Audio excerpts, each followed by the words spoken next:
ഇന്ന് കപ്പക്കായാണ് കറി ഉണ്ടാക്കുന്നത്. നിങ്ങളെ നാട്ടിലെന്താ ഇതിന് പറയുന്നത്?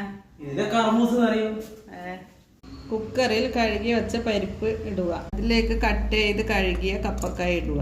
പകുതി കഷ്ണം ഉള്ളി, 2 പച്ചമുളക്, 1/4 ടീസ്പൂൺ മഞ്ഞൾപ്പൊടി, 1/2 സ്പൂൺ മുളക് പൊടി, 1/2 സ്പൂൺ മല്ലിപ്പൊടി, ഇത്തിരി കുരുമുളക്, പാകത്തിന് ഉപ്പ്, ആവശ്യത്തിന് വെള്ളം ഒഴിച്ച് 2 വിസിലിട്ടെടുക്കും. വിസിൽ വരുമ്പോഴേക്കും ഉണക്കമീൻ പൊരിച്ചെടുക്കും. കുറച്ച് കഴുകിയ ഉണക്കമീനിൽ പച്ചമുളക് മഞ്ഞളിട്ട് പെരക്കി അത് പാൻ ചൂടായി വന്നിട്ടുണ്ട്. അതിലേക്ക് എണ്ണ ഒഴിച്ചു കൊടുക്കും.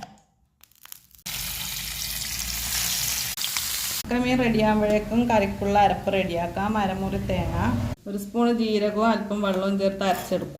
മറിച്ചിട്ട് കൊടുക്കാം. അരപ്പ് റെഡി ആയിട്ടുണ്ട്. കുക്കറിലേക്ക് ഒഴിച്ചു കൊടുക്കും. ആയിട്ടുണ്ട്. അതിലേക്ക് കറിവേപ്പില ഇട്ട് കൊടുക്കും. കടുകും വറ്റൽമുളകും താളിച്ചു കൊടുക്കാം. ചോറിന് പരിപ്പും കപ്പക്കായ കറിയും പയറ് മെഴുക്ക് വരട്ടിയതും മുള്ളൻ ഉണക്ക് പൊരിച്ചതും.